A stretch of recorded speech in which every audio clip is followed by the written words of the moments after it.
I convene the July 14, 2022 board meeting to order at 7 p.m. Please call roll, Chris. Marjorie Bartelli. Here. Karen Larson. Here. Jenny Norton. Here. Liz Sullivan. Here. Emily Swistak. Here. Lorna Turner, absent. Sarah Wynn. Here. Thank you.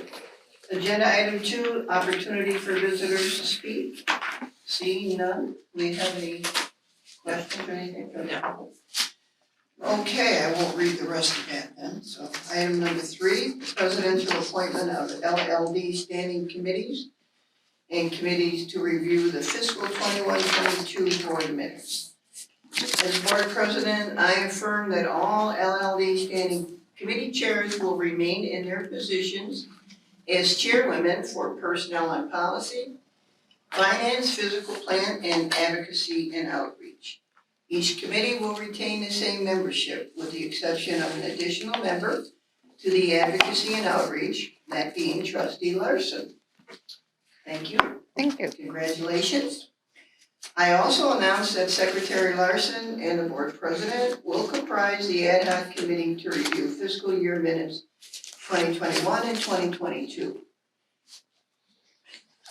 This committee will review minutes to ensure that they are signed and to ensure that minutes reflect the year. Moving on to item 4, acknowledges that Trustee Sullivan and President Bartelli reviewed the June billings in July, and that Vice President Swistak and Trustee Wynn will review the July billings in August. Agenda item number 5 is the consent agenda. Is there a trustee who wishes to pull something from the consent agenda? Anyone? If not, may I have a motion and second to approve the consent agenda? I move to approve the consent agenda. I second. Thank you. Any discussion? Chris, please call the roll. Liz Sullivan. Aye. Sarah Wynn. Aye. Karen Larson. Aye. Jenny Norton. Aye. Emily Swistak. Aye. Marjorie Bartelli. Aye. Consent agenda is approved. Item number 6 is unfinished business. 6A, capital improvement project, monthly project status update, which includes schedule and exterior signage update. Mark, would you please update the board? No problem. So it's been a few busy weeks here since the last board meeting. Number 1, I want to get back on the signage review. I know we've seemingly talked about it for 3 board meetings now. It seems like forever.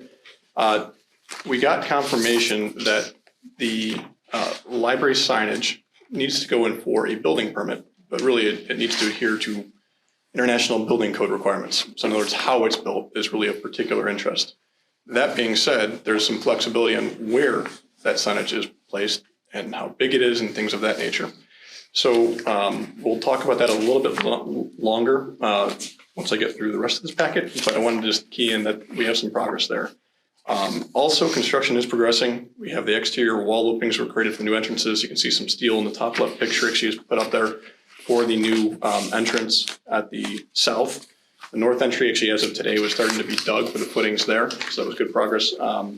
The south side stormwater piping was adjusted for the south entrance. The north side sanitary piping work was complete, a lot of digging. And then also the door frame installation was completed on the interior. That's a pretty big step because you'd have to have that to complete the framing for drywall, and it also is all wired. So, they have to have the automatic door hold opens and things like that. So it's a pretty big step to get that in there. In fact, drywalling for the whole space is supposed to start on Monday. The drywall actually delivered yesterday. It's stacked up in the future use services area and is ready to go. Mechanical, electrical, plumbing, roughing is still progressing too. We haven't heard of any major hiccups as of right now for that. So got some pictures there. You can see obviously the door frames. The top right is the path that the excavator had to take it out that sanitary line. And then at the bottom right is actually some of the work they had to do on the south entrance to make sure all the piping and drainage worked when they dug down. Any questions on progress? Okay, the next one that kind of leads into the schedule summary. So we kind of alerted the board last month that the schedule is being looked at right now. There's a little bit of a schedule risk. Right now, the contractors are stating there's a few things in terms of materials that are coming that we're worried about lead time issues. We just had a big meeting last week about the lighting fixtures. We think we have all of those kind of squared away, or at least we have temporary solutions for things that might not be coming. Some of it's decorative lighting that might not be in time for the end of phase 1. And really in phase one, you still have your temporary shelving in that whole space. So all the lighting's there for phase two. We know that. It's just that crossover from phase one to phase two, how clean that transition is what we're kind of focusing in on right now. That being said, with the elevator shaft movement that we had to do, all the hydronic piping and all that stuff had to be done, that kind of pushed the schedule. They're thinking about 4 weeks. We have a meeting on the 27th to go through all that, because one thought we wanted to at least float by, unless there's an objection, is that you could potentially move into the completed phase one without the elevator being completed. You don't need the elevator because it's just a flat floor at that point in time when you're in phase two, and the elevator finishes beyond in phase two along with that south entry. So it'd be a little bit more difficult for staff for the time period while we're waiting for that south entry to be finished while phase two is going on. At that point, you'd have the north parking lot all done, but the south parking lot would require people to walk around for a few weeks, a month, whatever that might be. That is a way to claw back some of that schedule delay that we potentially absorbed. So those things we'll have a plan for the board at the August board meeting. It's a short story, but unless it's open for discussion. If you say we really don't want to move that one to phase one and phase two without that, at least south entrance, that's something we can at least focus on for our meeting. Otherwise, I think it's a good strategy to try to make back some of that time by saying we don't need the elevator. People can walk around for a little bit during the early fall months, and we still have all that north parking that we'll have. So that's kind of the game plan heading into the meeting 2 weeks from now. Can I ask a question? Of course.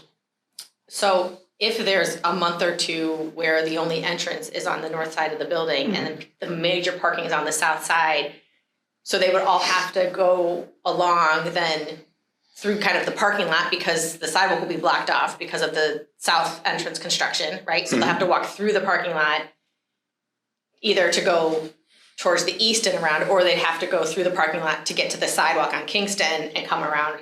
That's the way we'd probably focus it. Kingston. It'd be Kingston, yeah, because the contractors will be taking over that east entryway and awning area, and I don't think we want to be sending people down that ramp. So then, drop too. okay, so if that's going to be closed, so then is that parking lot going to be kind of what we did when it was blocked off for that digging that we just did, or it's going to be like the turnaround and all that? Yeah, originally the original thought there was that would be that way anyways for phase two, and that primarily it was going to be staff. Because you'd use the front entrance, the north side, for public, and the staff would be in the back side. So it's a little bit easier to manage that way. But if you're not only going to have the north entrance, there's probably be a mixture, and I defer to the library how you want to handle staff parking versus public parking. You could say staff all park in the back and walk, or you could split it up a little bit either way. You have roughly, 20 some odd parking spots in the front? Yeah, I want to say 23, 25. So that's what you'd have for public if you wanted to say staff had to park in the back. Yeah, staff would not park in the north. So that concerns me just as a safety standpoint, and then also as a parking issue for patrons. Right. If that's what we're doing. If you have to go around, right. So we can, we'll continue to look at it. I mean, I don't know how everyone else feels, but to me, that's a safety issue. So. No, that's why I'm bringing it up now before we have that meeting in 2 weeks, so we can hear you out a little bit and try to plan as best as we can. And bring options to August, that this is option A, option B type of thing. So just to make sure that I understand, the option that you're talking about is there wouldn't be the second elevator at that time. Correct. The floor would be covered. The only entrance would be the north side because the east is already blocked off at this point in time. The south hasn't been constructed, but the parking for the public would be on the south. No, parking for public would be on the north, in the renovated north parking lot. Okay, so where would you have the parking for the staff? I'm confused about that. That's Staff where- would not park in the north lot, and either we would knock on the door of our friendly neighbors again for that period, if that's possible. Outside of that, staff could park in the south lot. And we're not unfamiliar with walking a little bit to go to the door. And it's not guaranteed you don't have the south entrance yet, but we just haven't gotten confirmation of when that glazing showing And this up. is August, right? So like We think right now that move is going to occur in September. September. So I mean, because school starts back up in August, September.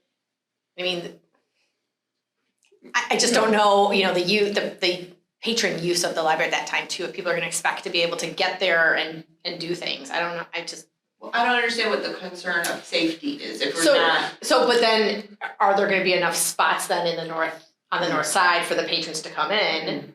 Because what if something's going on and a lot of people wanna come at the same time, then they don't have a place to park.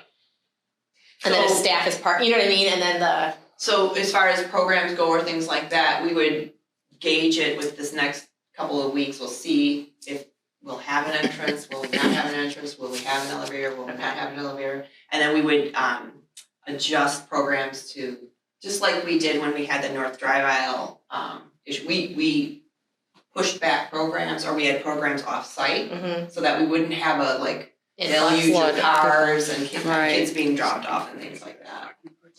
So yeah. we'll work with whatever comes to be. Right.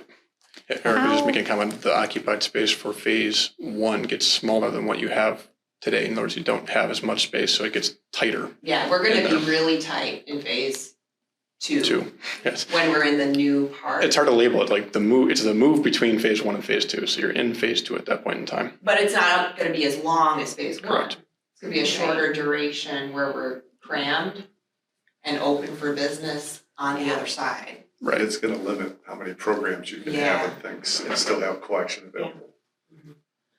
Basically what was decided is with the temporary shelving layout, you're gonna use almost every bit of floor space for shelving to get the collections that are accessible to the public that way. And I would imagine we'd be doing a lot of off-site programming at the time. I think it's a valid point and heard, so it's something we'll definitely focus in and key on. If they're working on the elevator, so the glass isn't arriving either. Well, that's what we don't know. We haven't gotten the confirmation yet. They've got it in their schedule for September. And that's the Their glass for the schedule versus entrances you're talking about? Yes. Okay. Yep, they've got it in their schedule for September, but they have not yet gotten confirmation that, hey, this is the exact date it's showing up. So there's risk there. I mean, how sure are you that it's not going to go into cold season, that the situation that you're proposing? I mean, the That's- colder it gets, the worse this situation seems to be. Icy, you're thinking, yeah, when you're walking down a sidewalk. So it's something we'll definitely have to know, because it's going to be, if it's going to be in November by the time that thing can really be opened up, that's a different story than if it can be opened up in late, let's call it October.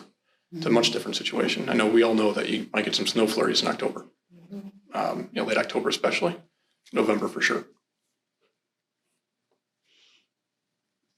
And what are you thinking, Tatiana? When you hear this option, what are your concerns or what are your thoughts? Well, I think we can find a solution for staff. I'm not concerned about that. Staff parking. As far as having 24, 25 spots in front on the north side where we have limited programming, I'm not concerned about being overwhelmed with parking. And I think we'll know more after you have your meeting, and then we can go from there. I'm not worried about overwhelming parking, like having 25 patron cars there at one time, at all times. Do you think that patrons are responding to the fact that there is construction and maybe staying away a little bit? Actually, we've been very busy. We've had shorter visits because we have less space. So we've seen people. We haven't had a lot of people sit and stay on the computers. We've had a couple, but most of the visits are coming, getting stuff, and going. And I think we've done a really good job of informing the public about any changes we've had in the parking lot. And so I would imagine if this is the case and it's extending into October, we will push, our conditions. And again, I don't think phase 2 will be as long as phase 1. I know it won't. No, it won't. So it'll be a shorter duration. We may just have some limited services at that time. I think we'll be okay. Hopefully we know more soon. Right, and that's the thing, is we need to know what these lead times are from all the parties, all the different vendors. It's crazy in the marketplace right now. Thankfully, it does not impact this project, but you talk to mechanical contractors, everything else out there, and you're getting delayed have a project, literally the unit was supposed to ship a month ago, and a week before it's supposed to ship, they say, oh, it's not getting there. We'll let you know when we get it. And it keeps on going and going and going. Thankfully, we don't have that situation yet, but we just do still have risk with like the glazing and the glass and things like that, trying to sort out. So jumping ahead, question that I was kind of asking a little bit earlier. When do you believe, and this is just an estimate, not going to hold you to it, but when do you believe we'll be able to use like the big conference room again? The big, I mean, the meeting room, or I'm sorry, the meeting room. so that's not until the end of phase 2. So that won't be until the project is done. So Now, I'm looking March. Is that what you're thinking, or do you think that date is going to slag? No, I would hope it's sooner than that. Okay, And March would be, at this point, March is conservative. okay. We don't want to agree to March yet. No. We want to push. Yeah, and their schedule does not earlier. show March either. Yes. So they're showing February right now. And we're trying to claw back some of that time. Thank you. Yeah. See, Sure. So that's upcoming activities, so you're all aware. We will have final flooring abatement. Remember how we found more asbestos a while back? So we're coordinating that to happen in August. It will be a change order to the asbestos contractor. We're working out pricing with them right now, but it's actually less than what's held in the current project performa. When I updated the performa, we found out about this issue. We just got pricing in yesterday, actually, and we still haven't gotten through it and really verified everything, but it's less than I was holding. So that's good news right there. And that's separate from anything that can mostly change orders, whatever else. Phase 1 to 2 move planning, you all heard that we have that meeting in about 2 weeks. Main sign design concepts need to be developed. We'll talk about that in a moment. And then construction, what we're seeing right now is foundations and framing of being poured. So the whole process for that is concrete starts getting poured as soon as next week with the foundations that are being framed.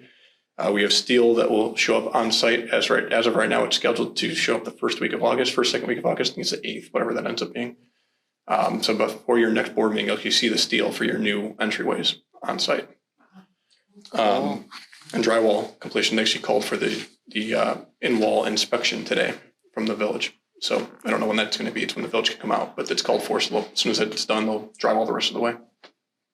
And you actually get to start to see the real feel of that building, and it's going to be pretty cool. And right now you see all the curves and the framing, which is, I think, kind of interesting. But I think all of you'd rather see the finished walls in there. So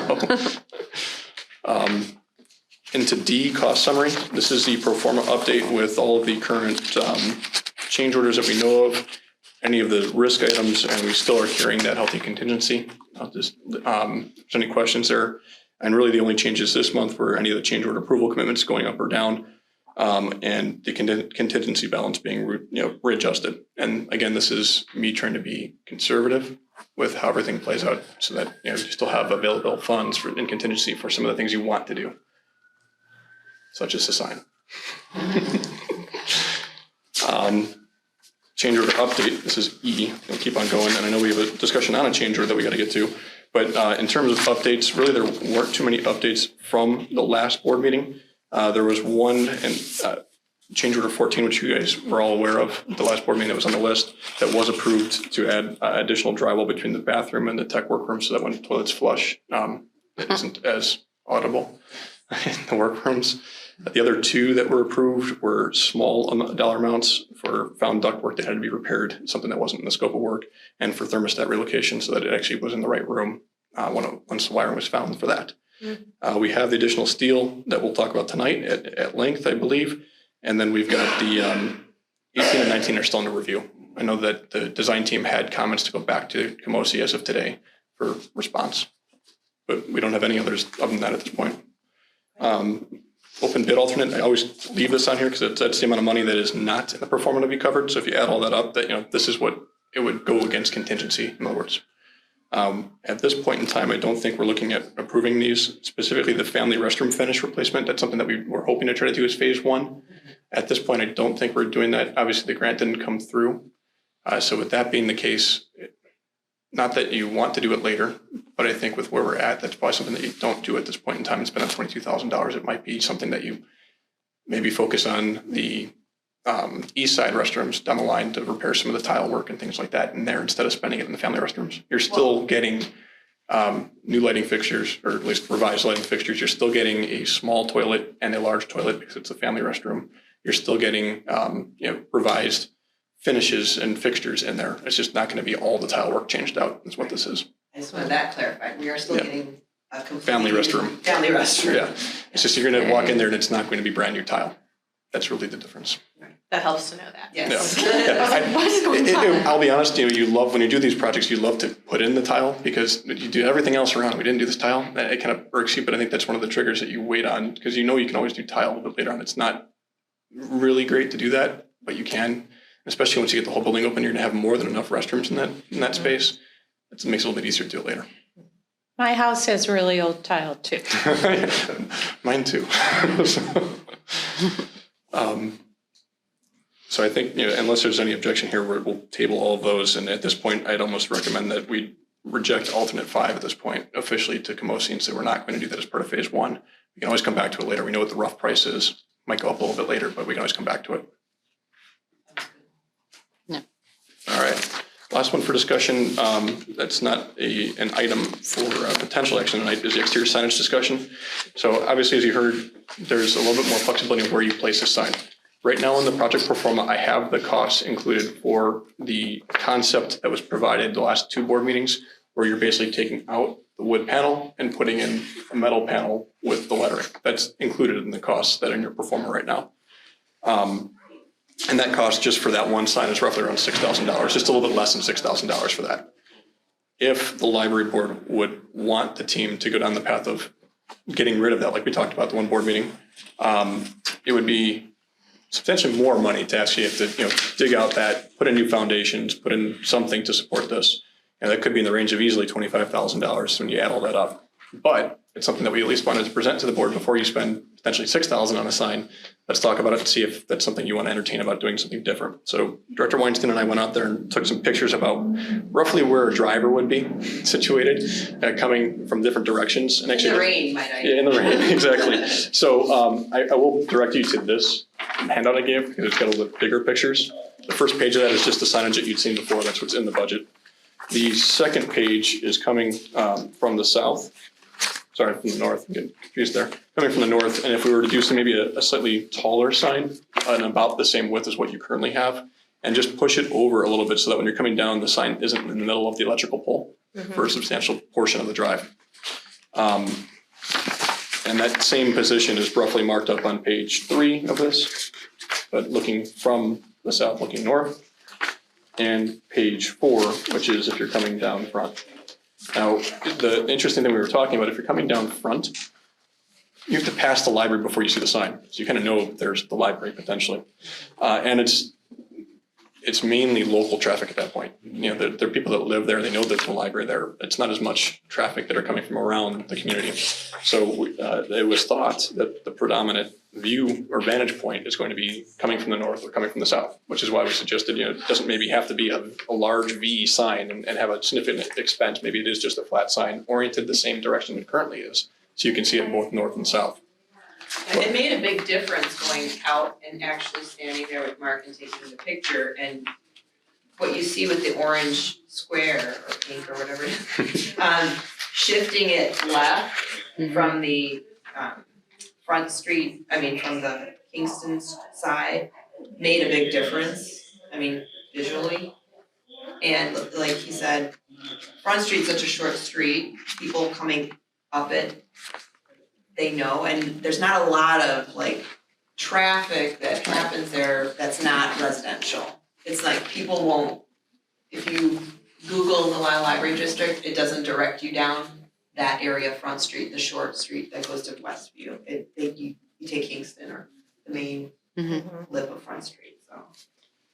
And so really today, it's if the library board wants to continue entertaining the large sign, one thing we could do is release the other 3 signs that are as part of the signage package that we're holding. And those 3 signs are back to the board packet. The sign that is on the south entrance, and then the 2 signs that are on the north entrance, but they're just replacing the current, exit only, entrance only sign with new signs. If you wanted to do that, you don't have to do that. You can leave the old signs. We could just pull them out. But it was thought that that was a nice touch to update those 3 at least and buy time to decide what you want to do with the main sign. And if you wanted to go down the path of designing it, the question became what concept? How do you want to design this? So we actually spoke first with the signage company that's been providing all these quotes. They can do concept design, but they typically look for what do you want it to look like? They have someone tell them what specifically they should design up, and then they'll go and do the finessing of the actual details. They can look at the concept further, but I think it's going to be a little bit more effective. The one thought we had is, and they agreed to it, it was a good idea. If the board wants to see options for that sign, potentially having the architects put together some options, small nominal additional service fee, you can cap it as, I don't know, if you'd be agreeable to capping it as something 2 days worth of work or something like that to provide options to the board. Those options, and once the board kind of says, yeah, we kind of like this part of this one, this part of the other one, we can take that feedback, give it to the signage consultant and let them finish it up with the designs. It's just one thought to get to a point if the board wants to go down that path.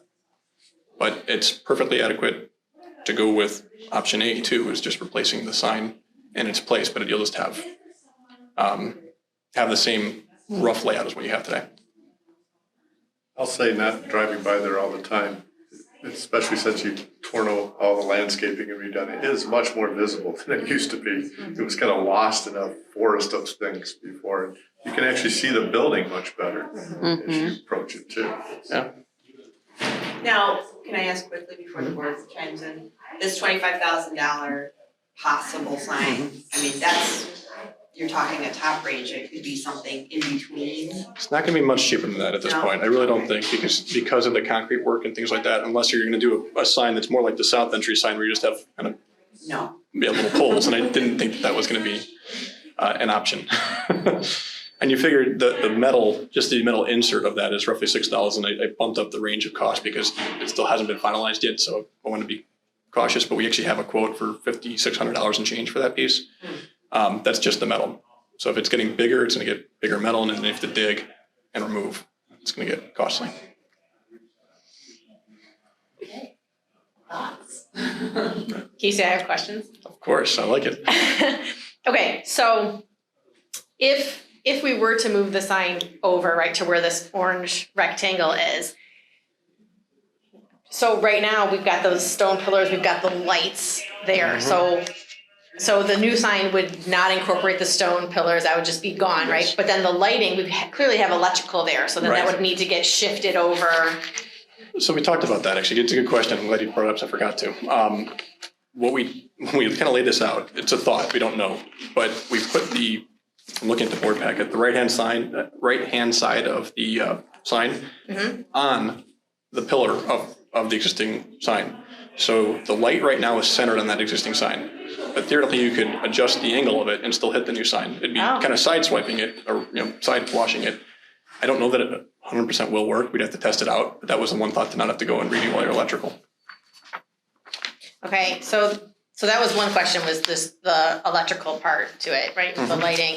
And then the other thing is, you were talking about if you're driving up, if you're heading west on Front, right? And you were saying that you couldn't really see the sign, but people are there, residential, whatever. You're still gonna have this library entrance and book drop sign by the drive that people are gonna see anyway. So it's not like there's gonna be no signage there for them to know that that's how you go in. So I feel like that's kind of a moot point. It doesn't matter as far as that goes, because there still is a sign there.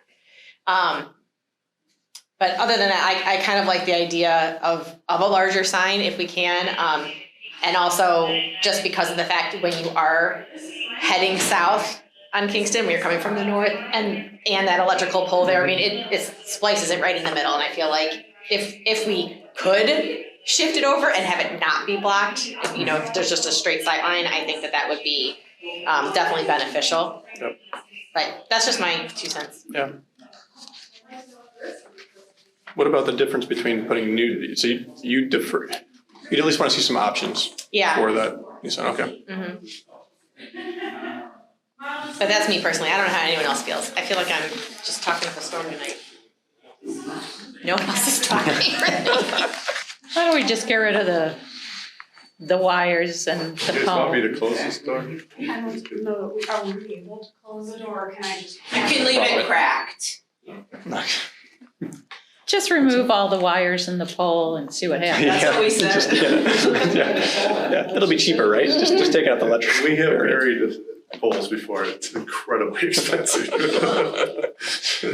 Hundreds and hundreds of thousands of dollars for a couple hundred feet of pole. Maybe not. I'm kind of leaning towards a new sign. I mean, the stone thing just doesn't cut it. And it's kind of blocked anyway, so I mean, if we have the ability and we have the funds and, you know, we can do it reasonably, I'm for it. I mean, we're doing the library. I mean, signage is part of it, so, I like the larger sign. yeah. I wonder if we can do any, if there's a possibility of any cost cutting elsewhere down the budget, that we can get close to that if it is 25,000. And we budgeted, did we budget for? Oh, we budgeted for the main sign, so I've got the full cost of the proposed sign. That's like, Okay, what? I think 8,000-ish. To put the new sign in the stone pillars, Yes, I've got that in the budget currently. that's in the budget. Mhm. So we're already, And just, I'll note that wasn't in the budget when we approved the project. That was something we added and Okay. we allocated around to make sure, and I'm just holding it, there's a placeholder. We've committed $0 to it. But as we update all the anticipated costs, remember we talked about the anticipated cost? As soon as you say something like that, I'll put it above the line to kind of hold a placeholder there for it. And if you don't use it, so I have a number of items that we've talked about that are held above the line that you have zero commitment against. And that's not against contingency, it's actually above the line. But it's just to make sure that we're safe once if we see things like change orders like we're talking about popping up. Right. so if we move forward with, if we're in agreement, and I don't know that we are, with the larger sign, and you mentioned taking it to design, would we get a better estimate of the Yes. fund? Yes. So I think if we were to spend, I can't speak for these guys, but if we were to go to the architects and suggest that we'd like a small nominal fee to spend a few hours or a day or two coming up with some options, with those options, we could then present those and. Probably to the signage Yeah. group that you have, to Right. give you the best estimate. Right, no, I'm saying in terms of timing, I don't know if it's about a month or so, but we'd maybe take that to the board first. And then if there's some feedback, we'd give those to the signage company and say, give us some pricing. So we're not looking at spending that or committing to it until at least September in my mind. Which at that point, we'll have a better sense of how phase one finishes or is finishing. And at that point, you can make a decision on, do you go back to what we originally quoted or can we move forward with it? But at that point, you'll have committed a few $1,000s probably to designs or signage companies, whatever else. The timing on our end is gonna be driven by Don being on vacation Uh-oh. until August. Until, oh, So, nice. first vacation in 3 years, so he gets it, Beginning of August or the end? beginning of August. Well, let's hear from the other three trustees. Sarah? I think having a bigger sign, that's gonna help a lot. I think it's kind of part of the deal. I feel like, yeah, we're doing a great deal to the library itself, and why not add this? Because it's gonna help, it's gonna be more visible. Liz?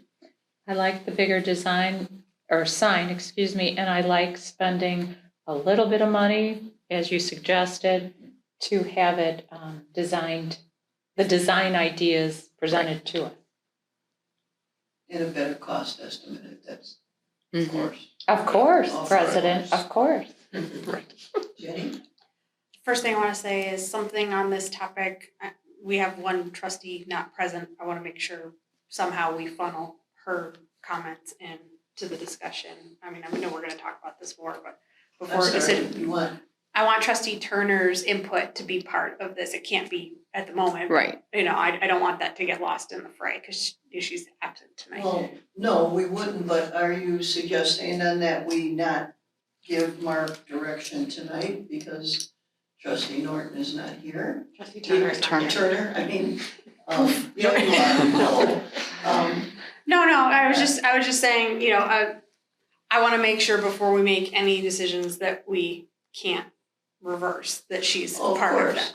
but would you be in agreement, maybe I'm not making myself clear, if the majority, if the six of us agree to move forward, to talk about a larger sign and get to the design part?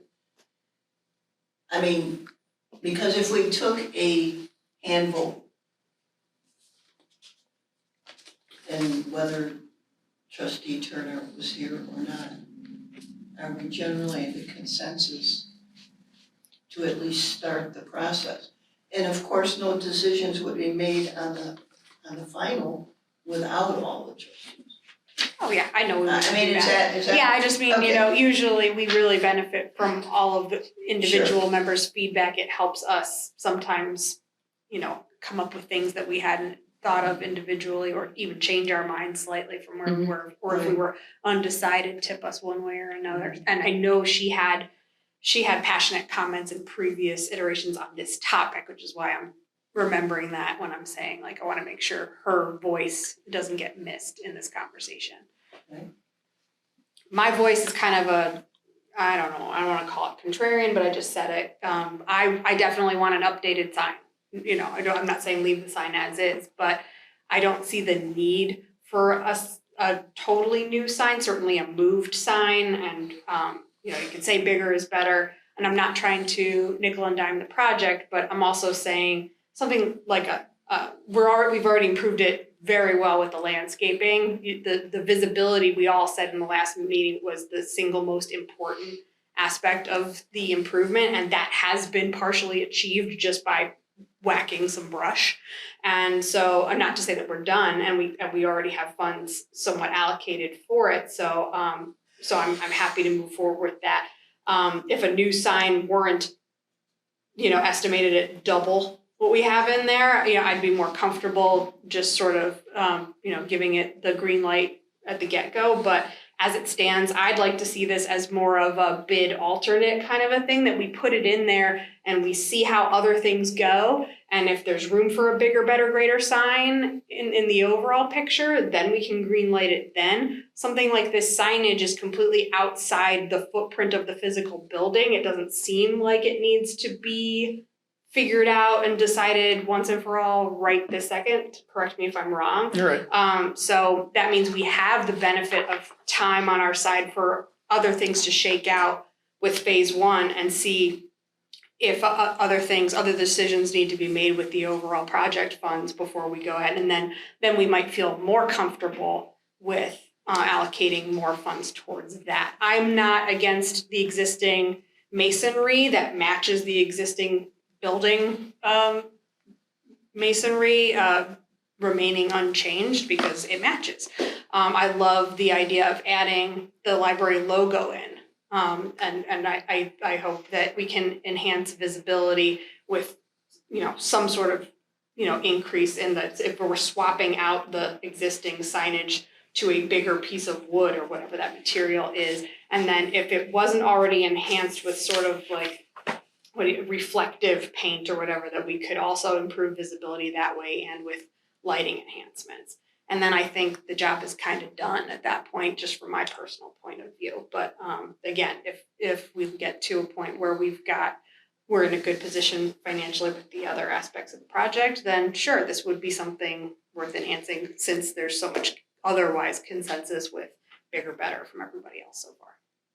Okay. Mark, if we got back next month or even the following month, we still have. Yeah, I think I anticipate, I'll call it the design process to get to a sign. So I think it'll be really focused on. It's going to be a couple months. So at the point, I would think that the main sign at that point could come in after the project's opened. I'll say that much, but it's up to the board whether that really needs to be when the doors open for the grand opening, or it can come later. That's really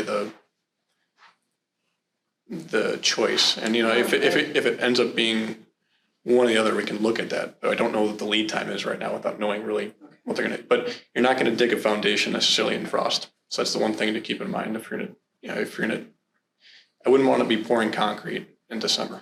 Well, I wouldn't want to have a grand opening if we're changing out the signs, why don't we just have the grand opening the following March then and go 8 months and not have a grand opening? I mean, You could. think about it.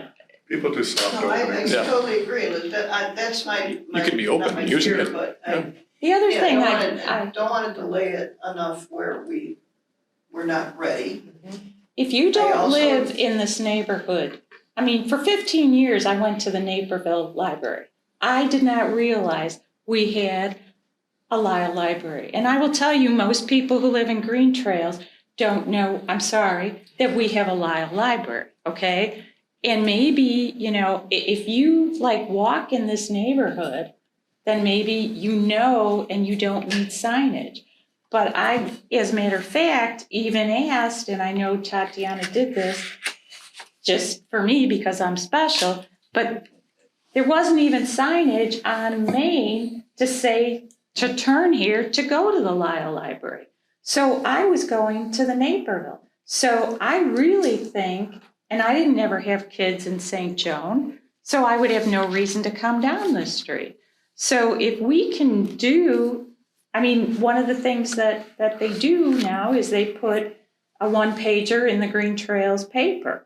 But until that was happening and until, you know, it's kind of like we do need better signage to let people know that we do have a library. So, Agreed, but I think the issue is waiting for trustee Turner's input, and I don't think that's a problem. So here's, and I totally understand what trustee Norton is saying about the full board, Sure.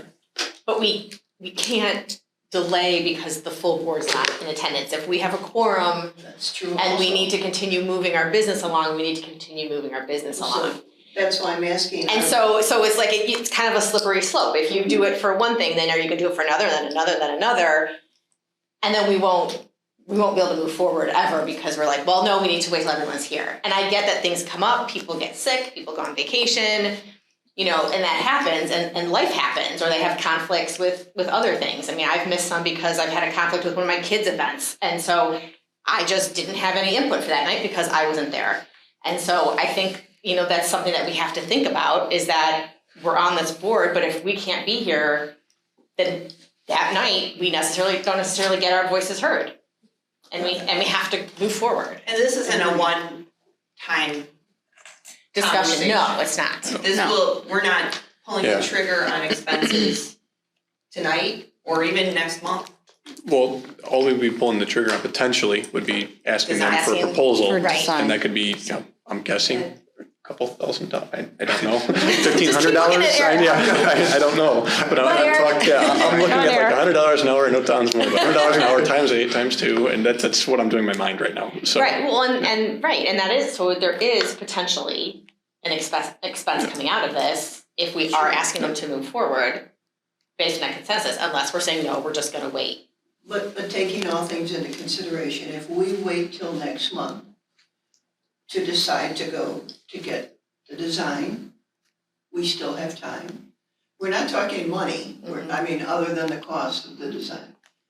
So, do we want to move forward and give we have to decide. Mark's face is making me a little concerned on the time. Yeah, I'm trying to do the math in my head. The way that he's, Yeah, Well, then I think. we will not be coming to the August meeting and asking for a final decision on the sign. I'll say that much, because we would be seeing just options at best case scenario, we'd be seeing options at that point. And it'd be preliminary options that then would get turned to the signage manufacturer, they'll price up, and we'd be coming to the September one for approval. If you come to September approval, at that point in time, you can probably get in the concrete. If you're doing October approval, just depends on how early winter comes. Right. That's my face. It's just, I don't know when winter hits. well, we don't know when the design people are going on vacation. What if their lead designer's taking 2 weeks off? I mean, I think Emily brings up a really good point, there is business to be done. And by the way, I'm taking an October and a December vacation, and I'm gonna miss 2 meetings. So if you guys wanna promise me you're gonna, like, not do any business those 2 nights, think about it. I mean, seriously, we're setting a dangerous precedent here. And I will say too, that the amount of money, I think just, so everyone knows, it's not an action item, So- because it's not a huge dollar amount, it doesn't need It's to be. okay. It's just so we all know. Look, shall we take a hand vote?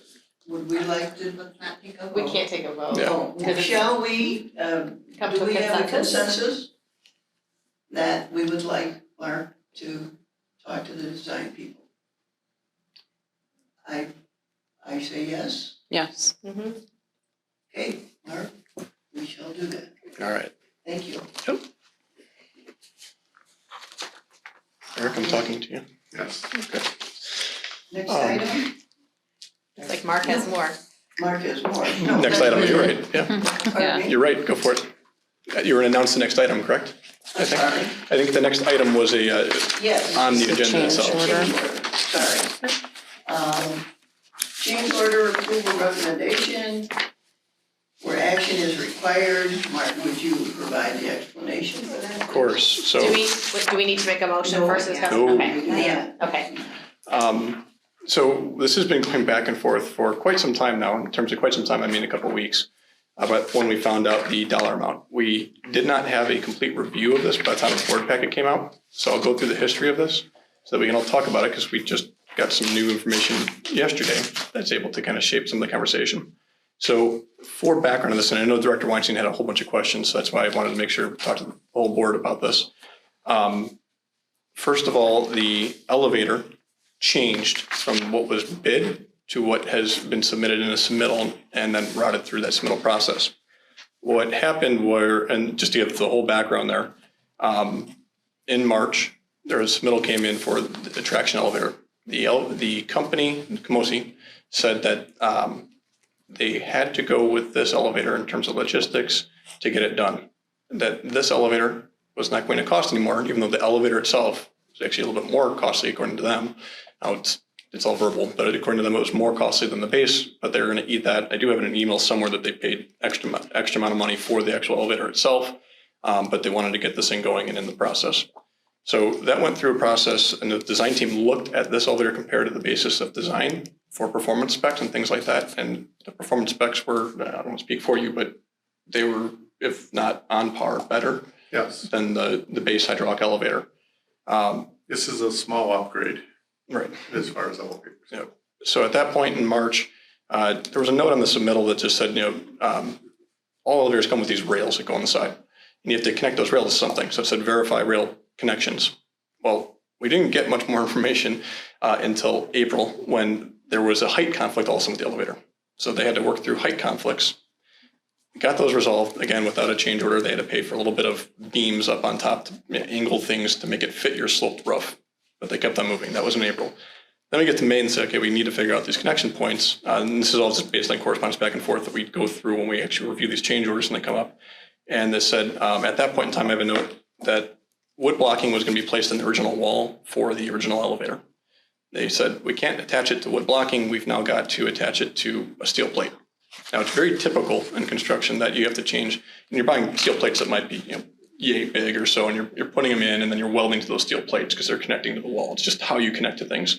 So you are talking a change order, but it's usually a few $100, $1,000, $2,000, something of that nature. The design team then went back, looked at all the calculations for this elevator, and issued a sketch for pricing from Camosi. We got that pricing back on the 20th of June.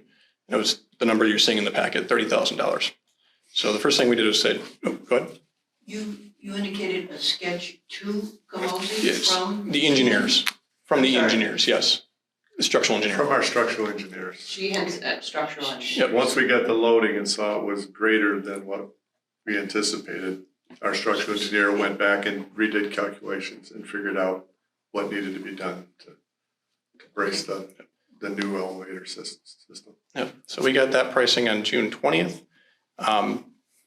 First thing that always happens with any change order is we give design team first crack at it. They've got to review it and say, okay, is it a change to the base contract? Is it, is it the right thing to do? Is it, is it valid or not? They had some back and forth for about 2 weeks back internally, and I think with Camosi trying to get this sorted out, and that got us to the point where we had to release the board packet, so we put it in there for discussion at this point. As of yesterday, for the discussions we've had with the design team, it came back that we wanted to confirm, so if we're gonna go to Camosi and say, we can't approve $30,000 or try to negotiate this in any way, we have to substantiate that the original base elevator had proper structure in it in the design that was bought. So it's what you bought in the walls was adequate for the original elevator. That was reconfirmed yesterday. So we do have some leg to stand on.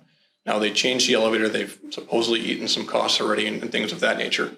The they being Camosi? They being Camosi.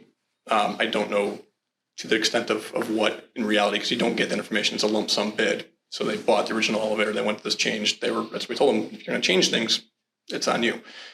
The structural steel, though, they're saying and Tim's out on vacation. It's the project manager who deals with all the money and the paperwork and everything else. He's on vacation last week and this week. Basically saying, well, they needed to see the calculations to prove out that the walls originally were adequate for the original elevator. Didn't quite have a comfort level with that. So now we're at the point where we've got those calculations. We need to get it to them and work this out. They weren't willing to really negotiate further until we actually could prove that. So we have that information. That being the case, just so everyone's aware, because of the dollar amount, it has to go to the board no matter what. And anything like this, we'd go to the board anyways, but it has to. And there's a certain approval thresholds the board had approved months back. I think it's under 20,000 or 25, one of those 25. that the director can approve. So in other words, if we could negotiate this down further in the next little while, if say no action were taken today, or we said, we got to look at things more, we could potentially look at it that way, negotiating it down. But at the same time, we did not want to take the risk of delaying the elevator because of the south entry and everything else without at least bringing to the board's attention that, okay, we could do it as a not to exceed and try to negotiate a little bit or try to find some savings. Because the risk is if we don't approve it at 30,000 and say Camosi says, we're not budging, we're not doing this, and there's a kind of a stalemate and a significant negotiation that goes on, theoretically your elevator doesn't arrive on time. And it just pushes further into phase two. You can still potentially open up the south entrance, right? The entrance doesn't rely on the elevator. It just pushes an elevator down the line. We are not at risk at this point for not having the elevator for the grand opening in March, February, whatever that is. We're not at that point at all. We're talking about September. I think the latest was October right now was when the elevator gets installed. So you push it back, it might be November if we're not making a decision today. But I wanted to make sure you guys all had that information. I know that there's probably more questions, so I'll defer, and we do have some different recommendations we can go through with the board, but I'd rather go through any questions you might have before we do that first. Hypothetically, if there's a delay, would the south entrance still be viable without the elevator for that float period before the elevator was done? I'd say for staff, yes. And to what extent we'd have to take a look at with the glass and doors, things like that. But say the glass and doors arrive, it's a stairwell, so I think you'd have to have some very clear signage to put patrons in the back that might be driving up their parking, getting out of a handicap type situation and looking for It's the not a elevator. fully accessible entrance Correct. yet. You might have elevator contractors working right next to people coming in, would be my biggest concern. So I think regardless, we'll wait for our questions, yeah. So at the very beginning, you said why they switched the elevator, and then you said so much more information. Mm-hmm. So now my brain is like, wait, why did he say they switched the elevator? Yep. So could you just repeat that part for me again? What we were informed is that they could not get the original elevator Okay. in time to meet the Original project. elevator type. The type. And they just couldn't, because of lead times, they just couldn't get it in time, so they switched to Yes. something else. But now we're in this predicament that we don't have the proper, okay. Yes, that's exactly what it was. Okay. And there was even an email I had found when I was doing back and forth trying to figure out a leg to stand on, quite frankly. There was an email that listed out like 5 different elevator manufacturers even saying, call these people type of thing and sort this out. So they just kind of took it upon themselves to get this other elevator? There's a submittal process for everything that goes in this building. So that submittal submits the product data and everything else. Yeah. So in the very first meeting with the contractors, we actually wrote down elevator coordination as a major issue that we've got to get through. And at that point in time, I said, contact these 5 elevator companies, whatever else. In March is when they submitted the current elevator. And that's where it was switched from hydraulic to what this is, which is a traction. And at that point, they said, originally it was the very first pass that it was rejected, actually. And then it got resubmitted because they said, we cannot find anything. It was like from March 10th to March 30th. So we can't find anything. We can't find anything. We're not going to get it. We're not going to get it. This is actually an improvement. So the designers looked at it and said, it is an improvement technically in performance. So, okay. And these are a more modern elevator type. So, okay, go with With the it. assurance, it wouldn't cost more, Yes, correct? because the elevator would not cost more. Okay. And the thing that. So the it's fun elevator's with- not costing more, but the shaft is. Yes, exactly. And in the note that approved it, it said confirm rail connections, but it didn't have the rail connection type at that point in time. That didn't come out, like I said, until May, when I said we have to go to steel plates. And at that point, you're thinking, literally I've done a ton of these. You always have to do a little bit of finessing with elevators because all of them are different. You bid 5 elevator manufacturers and you get these, so you don't know which one you're getting. And they're all slightly different. So you end up tweaking things a little bit every time. Sometimes the hole has to be bigger, sometimes the height has to be different. So that's what we normally have to do, something like that, but not on this order of magnitude. When they switch to the other type, is we don't spec it typically because the budget was tight and it's more expensive. But it is the future of elevators, is those types of elevators, because they operate more efficiently. They're better on power and things. I'm still not understanding. We could not get a hydraulic. That's what we were informed. Or from any vendor. We are incumbent on the general contractor. Yeah, the general contractor came back, said they could not get the process going. Was there any kind of time frame? Is there a possibility you can get one somewhere out in the future? Just asking, only because I went through this handout, okay, and put a timeline down on everything. And you mentioned too, starting in April, basically, then to March, then to, how long did it take before they found out we couldn't get hydraulic? And in lieu of that, did they ask every vendor, can we get it, except that it's going to take 6 months? So if they had started in April, say we can't get it, and they would have said we're 6 months out, that would leave us to, I understand there would be a delay, but we could still get what we wanted or what was designed by our architect and get it finished. That's part of the background check that we confirmed yesterday, that we could go back to them and suggest that it could take a position at that point. That's, I think, what I'm Yeah, getting at. that's where, if the They board. bear responsibility, We can't guarantee that they'll take all of it, but I think you can take a position as long as there's the board has a understanding. And that's why I always want to give out the options. The board has the understanding if it does, people get stuck in the mud sometimes. If they get stuck in the mud, and they have on other things, we've negotiated a decent amount of chunk of change out of change orders already. And that was belabored at times to do so. If it gets stuck, it puts the elevator at risk a little bit longer. And I don't want to put your elevator at risk longer without the board being aware that that's the position we're taking. What do you mean it puts the elevator at risk for a If we longer time? think it's going to be delivered in October, which is what we're told right now, that it might not be till November or whenever else we get resolve this issue. It's basically, it's called a day for a day. Every day that you don't approve or get to a resolution on what this end dollar amount is, pushes out what the delivery date is. Because they won't place the order until we resolve Well, it? they've placed the order for the elevator, but they can't finish the shaft walls until they have the steel. Steel. And if they go to a different elevator type, then it's a different, you gotta go through the approval process again and all that. And my understanding, Tim's out again, but my understanding is the elevator was approved, it's released, it's going to hit that October date. So really that's the negotiation point. everything with construction and these types of situations are negotiations. It's just, you have to be understanding what the risk is. And there's a context too where we're trying to do this and move the project along because delayed projects cost money too. Mhm. And that seems like if people think, well, they can just finish 2 months later. That's not to say they're not gonna try and claim the administrative fees for that 2 months, and it's gonna cost a lot more than $30,000. And that's a fight too. So those are harder to deal with, those arguments. It's tangible what a piece of steel costs. The time and their estimated cost is different. So we're trying to be aware of keeping things so they could get done on time, on schedule, like they originally did, so they wouldn't have an opening to say they need more. You need a strong General foothold conditions. to have these negotiations. And the foothold is what came out of it yesterday.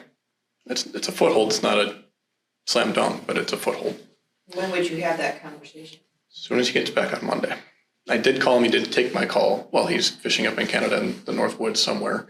Because I said we have a problem type of thing. So he knows the conversation we're having tonight. So is this a supply chain issue, or is it the fact that it is a supply? It's related to the supply chain. The elevator itself is, yes. The Is there type of anything in the contract language that addresses that issue? When we interviewed general contractors, every one of them mentioned supply chain issues. So, I mean, did we address that? Theoretically, in the contract, you've bought a schedule. I'm sorry. Theoretically, in the contract, you have bought a schedule and a finished completion date. Now, things like finding pipes in a wall might throw that off a little bit. The hard stance to take with the contractor, I'm saying hard is, it's not hard to do, you can do it. It's just, is saying, we don't care about your supply chain issues, get it done on time.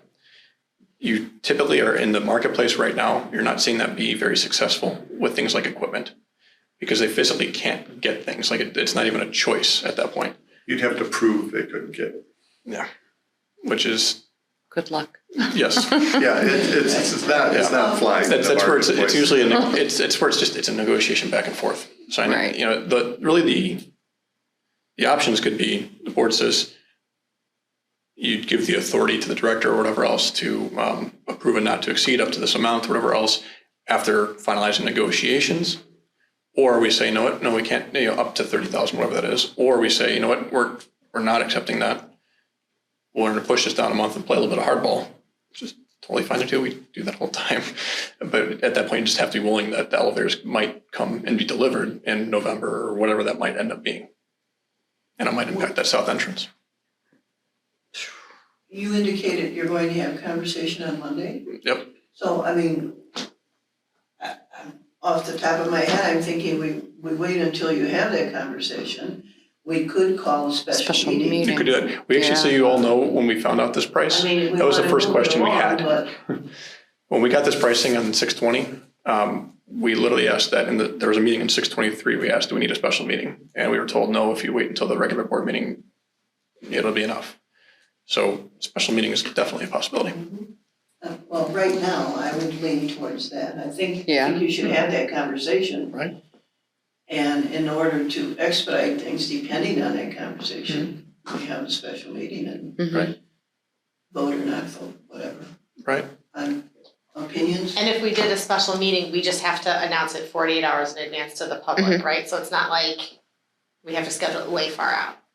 But I think what Marjorie just brought up makes sense, that we wait until after Mark has talked with Tim Yeah. and then we have some more information. Because I feel like right now, I mean, this is a lot of information, but because you haven't had a chance to talk with Tim, we don't know fully what we're working with, right? So I think it would help us to have more information.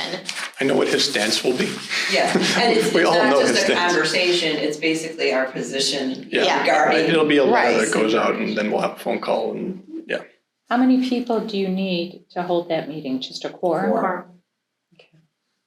Well, I mean, after Monday, we would know whether you're Usually it'll take a couple Your days after that. suggestion. There'll be some back and forth. It won't be on Monday. They Yeah, won't we won't reply have to the you. answer on Monday, Yeah. but Right. we'll get it soon. But I mean, when would you anticipate, if Liz is asking a question about her availability, that a special meeting would or could take place? It's hard to even guess, because if we're gonna go in with that position that I'd like to go in with at this Okay. point, after hearing what you've said, I'd say, Well, then, It could take a couple of weeks. yeah. I mean, I guess we cross that bridge when we come to it, right? It could be a week or two. Right. I mean, because there's probably gonna be multiple conversations. Yes. They're not gonna just say on Monday, okay. Right, right, That's not gonna happen. yeah. other opinions, please? I'm like Emily and you, I agree, we should wait and have a special meeting when we know exactly, what's going on. And you would bring it back to us regardless of the outcome of the negotiations, right? Unless you got a perfect conversation where he said, never mind, we'll eat it all, right? But Yeah. if, for example, Right. he offered something below 25, which is our approval point, you would still bring it back to us for discussion without it coming to a decision. And I would like to get a gauge that if they said, hey, we'll take, they had numbers in there, right? The installation cost was like 14,000, the steel was X amount or whatever else. If by some chance they came back and said, all right, we'll cover everything but the physical steel cost. I don't know what that exact number is off the top of my head. Let's say it's under 10,000 or something like that. That's something that I'd like to at least have the ability to have the director have a conversation with the board president on, without potentially having that to wait another days and days and days. But I would say at a minimum, it would have to be a decision that is predicated off a conversation with the board president. But if it's 24,999, I would advise that you would want a public meeting, yes. If it's 21,999, I think you still want that. There is the concept on change orders of added value. So even if this was in the drawings, you would have had to pay for it originally. The problem is it gets muddied when they say there's no cost to switch to this other type. And that's a hidden cost. That's where it's really at. If we'd known this from the beginning, we could have made the decision then of whether we wanted to pay the added value or not. But it's gotten clouded by the fact that they didn't let us know about this until after we got shop drawings and started asking questions about it. At this stage, how do you what's the temperature of the relationship with Camosi? Is it strong, healthy? Do you have confidence about the negotiations? Is it already a little tense? Where are we at? There's every contractor is a little bit different. I'd say they're a contractor that is very confident and that they know what they're doing. And so when you're dealing with confident people, there's just a different negotiation style than potentially some others. A lot of other contractors will, if you go into them and really take a hard stance or even just a middle, the ground stance, they'll go and talk to their subs and they'll kind of massage things and things like that. It's not been the case so far. Okay. How about in terms of give and take? Do you feel like it's been balanced, or do you feel like? Well, we've definitely taken and we've rejected over $20,000 worth of change orders. So there's been, I guess, that give and take you'd call it. And that's been a balance of reviewing things or trying to be nitpicky or whatever else. And, they put it in writing somewhere that they lost money in the elevator change and things like that. So, Yeah. and that's going to be claimed no matter what. So they've eaten money in this relationship. They haven't made as much as they factor that in. I know that's the way the construction industry works. They have profit built in, they have their own contingencies built in, they have overhead built in, and they factor that in. So you can say, yes, technically they've eaten money because they've been asked to give more money to contractors, whatever else, but it's all, they deal with that internally. But yet, were they the lowest cost bidder? Oh, yes, significantly. So they built in less profit, it seems. Correct. And they've negotiated down contractors on our behalf. And I'm sorry, I can't remember your name. Eric. And Eric has said that we would have to prove, in a sense, that they could not get the elevator type that was spec'd. We could. And yet, and that would be in context of a situation where they could charge us, if this whole process is delayed and they have to wait for the type of elevator that was spec'd, that we would have to pay the admin fees that would extend the project, which would cost way more than 30,000. And I do want to clarify one thing. I would not take the position at this point in time that the library would want them to go and change back to the original base elevator. Okay. I think that personally, and we can have part of the conversation, but I do believe that ship has sailed. Yeah, I agree. In terms of the Okay. submittals were reviewed and everything else, and they've spent, as you can see, this started in March 10th was the first time it was rejected. 21st is when it was marked up, and 29th. And it's been months. That's typically what is typical. So I would, to your comment, I don't think that we'd be looking at changing the elevator. It's just be risking when that specific elevator is arriving on site. So as long as that doesn't go past, let's call it January-ish, that's when they start having a leg to stand on for extra. And right now it's scheduled to be October. If it were approved tonight, for instance, and they got everything they're asking for, it'd be scheduled for October. If it's approved 2 weeks from now, it's not going to go from October to January. It would probably be October, late October, early November, possibly. Right. Well, given that I trust in your ability to negotiate on our behalf, and frankly, that's why we chose you and that's what we pay you for. And given that I trust in Tatiana's ability not to open up the purse and let things fly, I would prefer to allow them to negotiate, because I think what I'm hearing is that we're not going to be able to put, we're not going to have any more information that's going to allow us to put a stake in the ground in between now and when we would meet again. Is that a fair statement? You're still going to continue working on the project, but the elevator, they will not release, as far as I understand, they would not be releasing the steel that is subject to this change order. So everything else keeps going, but the steel itself will not, is my gut feel. And that could potentially delay the project. That's probably where the risk goes to, then, is getting the steel order fulfilled. That's been a problem on and off. I haven't heard of it so much lately, but it jumps around in the marketplace right now. 1 week it's this, next week it's that. That is a problem. So it's. But if we did authorize a certain amount of money, obviously you're not going to run to Camozzi and tell them, hey, we got authorization, so we're not going to negotiate. But this is a public meeting and it's being recorded and it'll be on YouTube tomorrow, so they can watch this and know. It's a good point. That is a very good point. I mean, That's why I'm not calling them. I didn't think about that, Emily. I don't ever think about that. It's a modern world. You're always on camera somewhere. So yes, but I'm assuming that they would probably watch to see what our discussion was on this tonight so that they know, in advance of the phone call on Monday, what's going on. Right. And Kamoshi's taken the standpoint that, hey, it could have been a block wall, or it could have been this, or it could have been that. And they've taken that standpoint. And so, it's not going to be an easy conversation for them, just like it's not going to be an easy conversation for us. Because, they've said, could have had a block wall. You didn't buy a block wall, but you could have had it, something like that.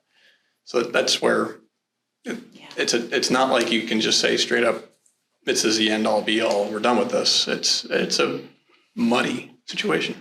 There is a concept, I'm not a lawyer, but in the architectural contractual world, there's a concept of force majeure, which, acts of God or something that keeps you from being able to fulfill your contract. And that is the kind of thing contractors can point to in these days, is that there's nothing they can do about solving the supply chain issue. It's created by forces outside of their control, which is hard to argue with these days. Right.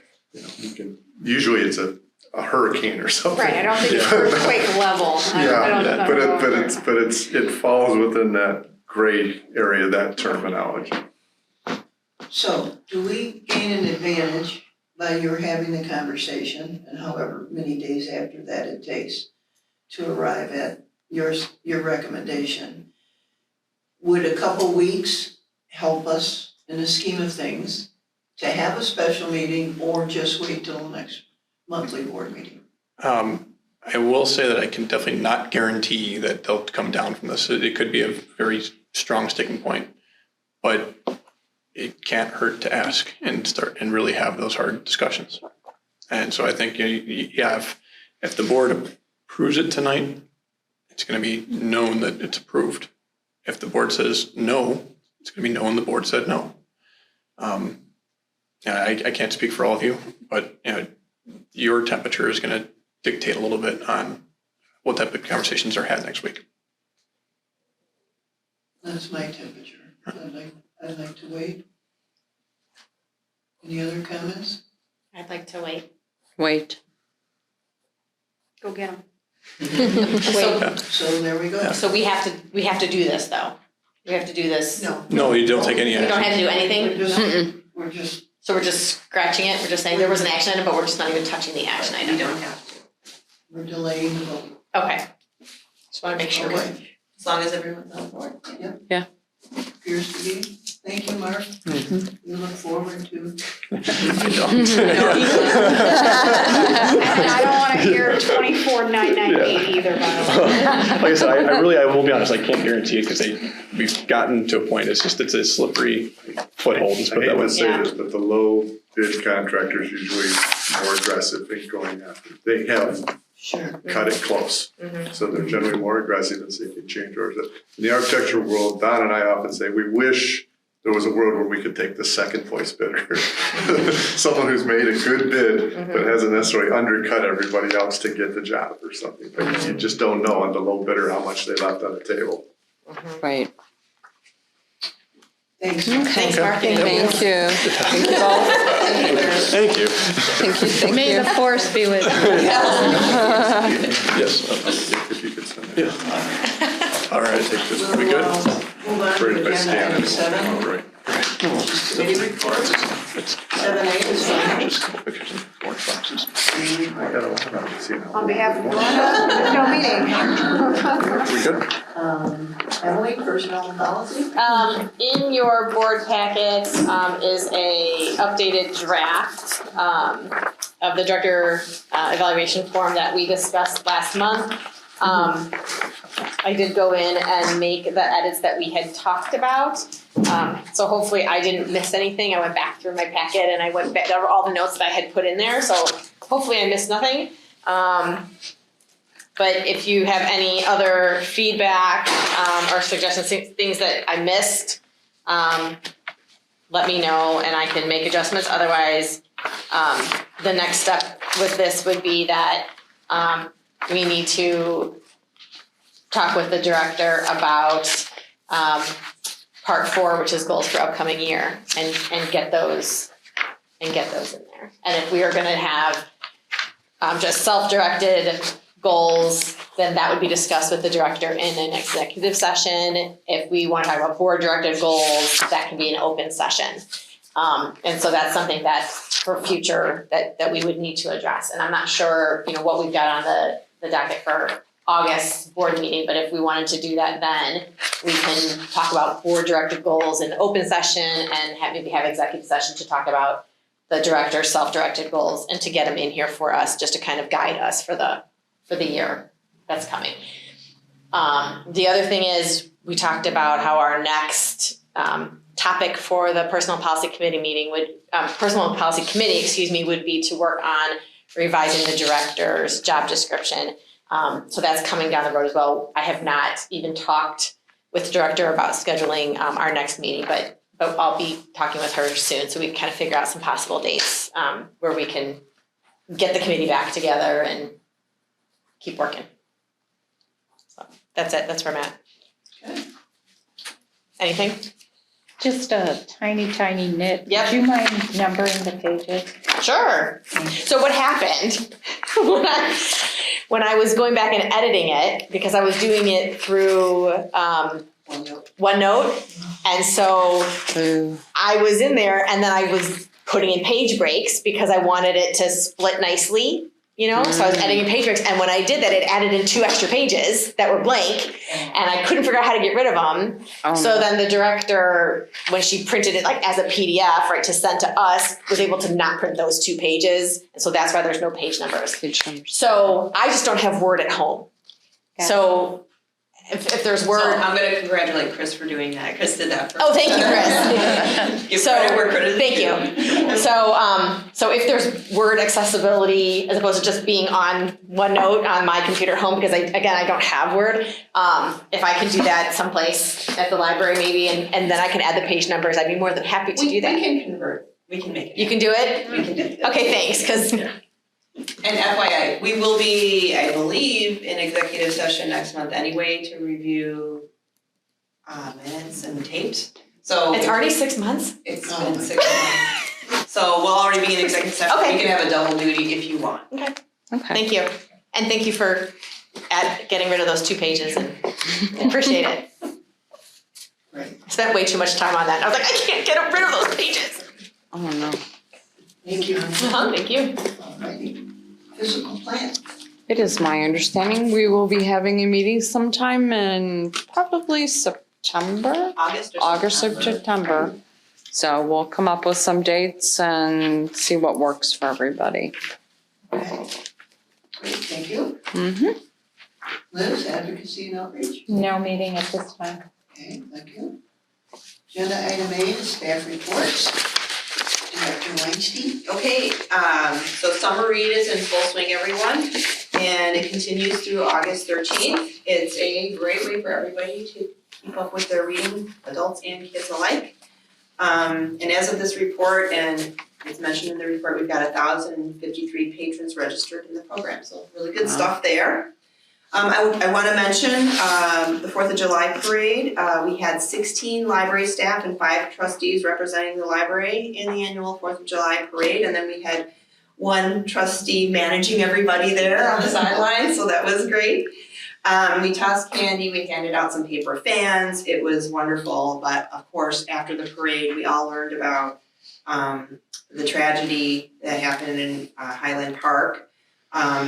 So it was a real challenge because we had such a great event for our staff. It was a real challenge to come up with the right language for the social media posts. So we tried to compose something very simple, heartfelt, that acknowledged the incident in Highland Park, as well as just declare our love for our own community. So we did that after the fact, and then we have some pictures in the board packet showing our happy times. And moving on to happier information. So Lightzilla is coming to the LLD. We have ordered the unit. It is also on a 16-week back order, not back order, but 16-week Delay. Lead time. But it's coming. Yeah. And I just wanted to publicly thank all the generous donors who helped us reach our fundraiser goal. Publicly thanking all the individual givers as well as the organizations who donated. So I just don't want to leave anybody out. The DuPage Foundation, the Lisle Women's Club, the Friends of the Lisle Library District, the Lisle Community Service Corporation, the Library District Foundation, Giant Steps, and Home Pride Services. So we're also going to order, due to our very lovely discount, some additional light pins and accessory items with the Lightzilla. We've updated our donate page to reflect a more general donation just page, as well as the donate button. So under new and notable, we've thanked all the donors, and it just says, you can go here to donate generally. So all good stuff. We also updated our interior signage display in the foyer. And then in other good news, the library was notified recently that we've been granted funds in the amount of $44,664.48 via the Illinois Per Capita Grant. That's through the Secretary of State's office, and we apply for this grant every year.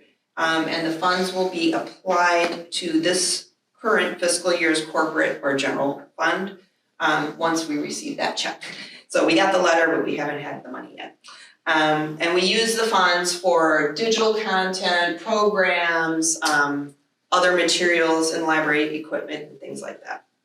We also, in that same week, were notified that as of the last census, our district population has increased 1,777 residents. So I thought that was kind of neat. And so we now have, and now I have to memorize this new number because every year is 28,504 for 10 years. Now it's 30,281 residents in our district, and we use that number for all of the surveys we fill out for the state, local, intergovernmental. So it's a new number we're gonna have to memorize. And under renovation activities, Mark didn't mention this, but it was in his report. The North Drive Aisle project went pretty swimmingly. I'm pretty proud of how that went. when our south parking lot was reconfigured, we posted signage throughout the building, circulation staff stuffed book bags with a little map. We had alerts on social media, we had an e-blast go out, and I called Closets by Design, who's our neighbor across the street, and they accommodated staff parking in their lot, and they were more than generous to do that, and they were super accommodating. Their hospitality was great. And then the construction ran smoothly, they finished early, so everything went really well. Just really happy that the patrons actually paid attention to everything we put out there, so we really had no major incidents at all. And then something that didn't appear in my report because it happened so recently, President Bartelli and I went to the intergovernmental meeting very early on a Tuesday this week. And District 202 hosted the meeting. The township was there, District 203 was there, the park district was there, the village was there, and the fire district were also there. And I've got some notes, I don't know if you want to add or say anything about it. I trust your notes. Okay, the notes are very brief. Just that they're looking at renovations in District 202 at their junior high in their admin area. I'm just giving you very brief. The township is looking at mental health services and expanding those mental health services. District 203 also mental health, social, emotional, big topics among the schools. They are also looking at an addition to the Steeple Run Elementary School. And let's see, Park District is looking at a new master plan. They are having staff shortages, and they're looking at renovating our review. The village has a new strategic plan they're looking at, or they've approved, and so they're using that. New chief of police, I think we're all aware of that. They're also experiencing staff shortages, especially on the police side of things. I think that's what he mentioned. And still more development with the corner of Main Street and Ogden, things still in flux with that project. And then the fire district, there's a new deputy chief, Weaver, and looking at more inclusive facilities in their district. And then, And the fire chief mentioned the new app. yes, so in our foyer, we had the sign that we posted for about a month and a half for the new fire district app. And so he brought that to everyone's attention. And I said, you're welcome for hosting the sign. It's a nice app. It is. To get the National Weather Service alerts from that app, I get them, so, It has a lot more than just. Yeah. there's other stuff in there too, yeah. Yeah, so that was all good and very nice meeting. I think this was President Bartoli's very first intergovernmental. Yes, it was. It was very interesting. And I that sent app them the is flyers. really loud when there's bad weather. Oh, my sound is off my phone, so I just get a buzz, I don't get any tone. Oh. So if you turn your sound up, you still get that. You Yeah, just, you get a buzz. just a notification on my That's phone, but no It sound. like It was flashes. 3:20 in the morning. Yeah. Oh, yeah, no, my sound is off. Yeah. Ooh. Okay, Okay. and I just wanna Sorry. wrap my report with something. I received a very unexpected letter the last day, I can't even remember, it was a day or two ago. And I just wanna read it, it's brief, but I think it's important and nice. So it says, I grew up in Lisle before there was a Lisle library. I was pleased to learn when one was built and appreciated the opportunity to visit a few times since then. Libraries are so important and beneficial to a city, town, or village, whether large or small. I knew back then that my brother, Doug Cunningham, was very committed to being in charge of the book sales at the Lisle Library. Then I later saw how enthusiastic he was about bringing in music and talented performers for these programs for the public. Also, I have learned that Doug was president of the Friends of the Library for a number of years. I am enclosing a check to the Lisle Library for $1,000 in memory of Douglas Cunningham. I know this would please him. Oh, Oh, very Very nice. Very nice. Very nice. That is my Thank you. That ended on a very nice note. Mhm. Beth, Assistant Director's report. So I just wanted to update the board that beyond my written report, that there was a power outage Tuesday night in our neighborhood and affected the library. It was about 8:30 in the evening on Tuesday, and big comment at that time was projecting that the outage was going to take until 10:30. So our IT manager made the decision with Tatiana that they needed to shut down the servers. So that's a special step when we know that the time frame, the battery is not going to run the server, so we need to shut everything down. And we have a variety of servers there for the library. So that was done, and staff was able to leave the building. The next morning, the crew chief from Camosi was there like at 6:30 in the morning, and he started checking the building, and all the power had been restored. We came in about 8 o'clock and checked everything that we knew to check, part of our checklist. And then Monaco came that morning to check the HVAC system, and so they checked the air conditioning compressors, the air handlers, and the computer system that runs the HVAC system. So everything was good to go, and we didn't seem to lose anything during the power outage. There was no technology lost. So we're hoping that. It was a small amount. I called when our IT manager, she contacted me at home, and I called ComEd, and they said, I think only 75 homes were affected in the neighborhood. So not really sure what happened, but strange. And I'm a block away. Right. Yeah. But there was a lot of ComEd trucks over in the St. John parking lot was the report, so. Who knows? Right? So hopefully maybe that's our only one for the summer. You wish. And that's it, I know. Thank you, Beth. Agenda item 9 is new business. 9A is to approve resolution 22-02, authorizing preparation and filing of the budget and appropriation ordinance. May I have a motion to adopt in a second, and the director will provide a summary. I move to approve authorizing preparation and filing of the budget and appropriation ordinance, commonly known as the B&A. Second. Thank you.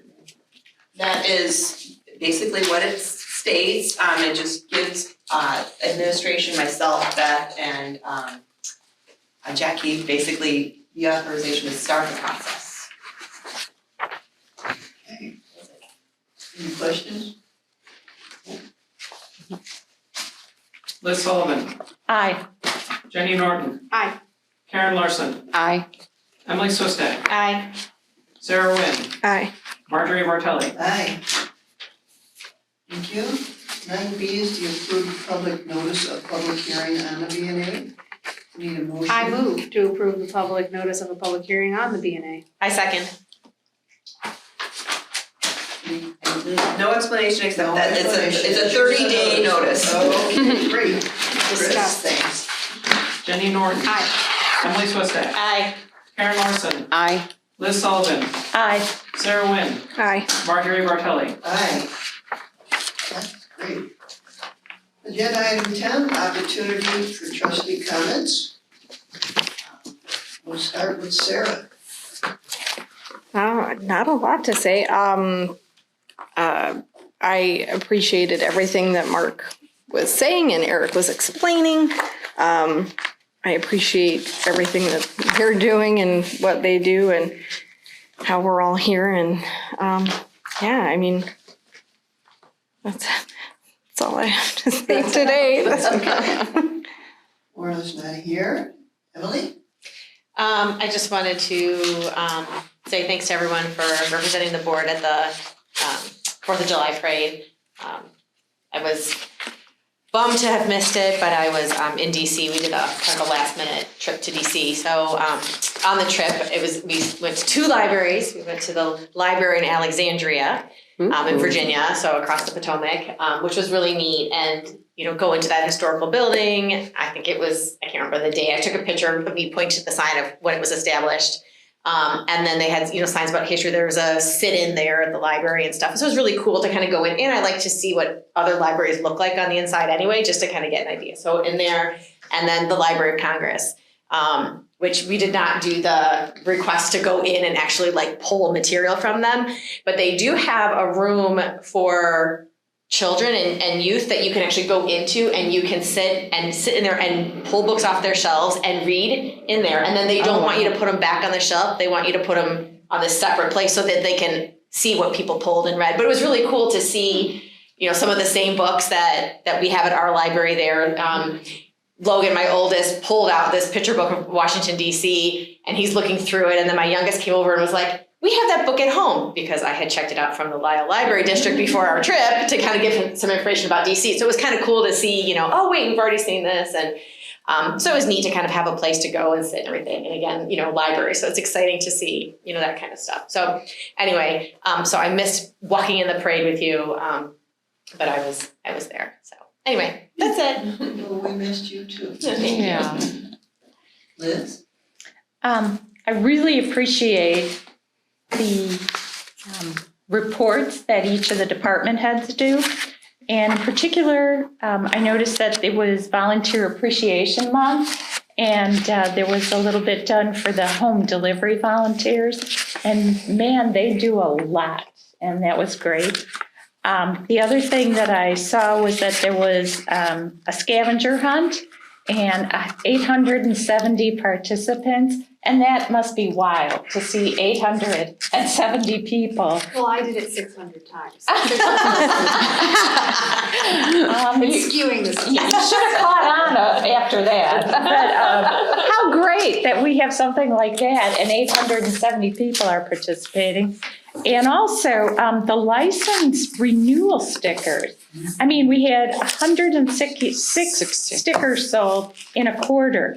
And I just think that that's so great to provide that service for people, because if you've ever waited in line at one of those DMVs, that is just like terrible. That line never moves.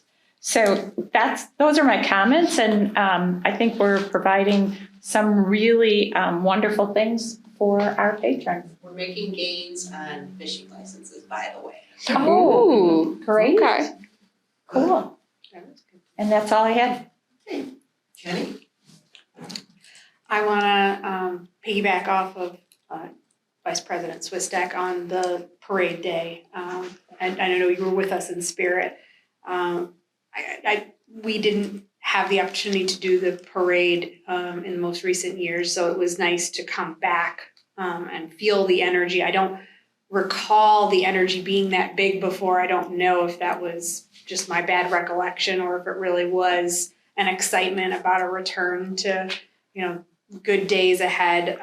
And I don't know if it's the candy, but I've been thinking about this a lot.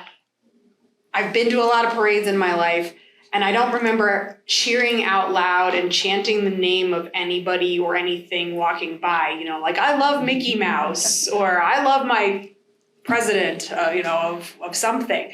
And so to hear we love Lisle Library not once or twice, and to hear actual staff names cheered for, the faces in the crowd it's almost like celebrity status. We are Mickey Mouse to our town, and that is a special thing that you don't notice the other 300 some odd days that we're not in a parade throwing candy. So I don't want to give candy too much credit. I am skeptical about whether that helps, but I think it says a lot. It's a remarkable town, and it's a remarkable relationship that our town has with this institution.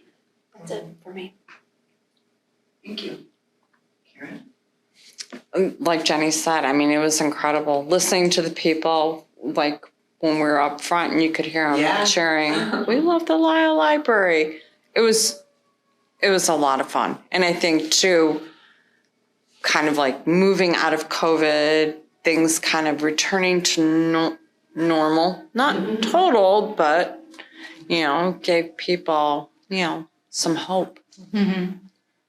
That's good. Thank you. I also enjoy the quarterly reports. Liz, you mentioned, I was going to mention the license plate stickers. I love it. Mhm. The youth services, the story times at the local parks is a huge hit. I can't tell you how many of my neighbors with small children went to Dragonfly and said it was the best. They really want more and more and more, so that's great. I noticed in adult services, I think I got this right, that in 92, I don't know how to pronounce Jean's last name. Demas. With 4 other libraries, she started this, the Learn thing, what is that? Libraries English and Reading Network, unless I misread it. Sure.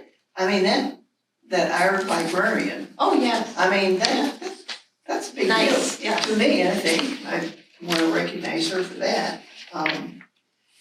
And then the digital archive and technical services, I think we mentioned it last meeting, but growing and growing. And then I thought the traffic pattern change was almost flawless. Yeah, that was really good. I mean, I didn't miss a beat on that. It worked very well, so. And also the parade, really enjoyed it. It was so cool after COVID and things like that, very cool. So that's it. Okay. And then the last item on the agenda is to adjourn. I move to adjourn. I second. All in favor? Aye. The meeting is adjourned at 8:41. Okay.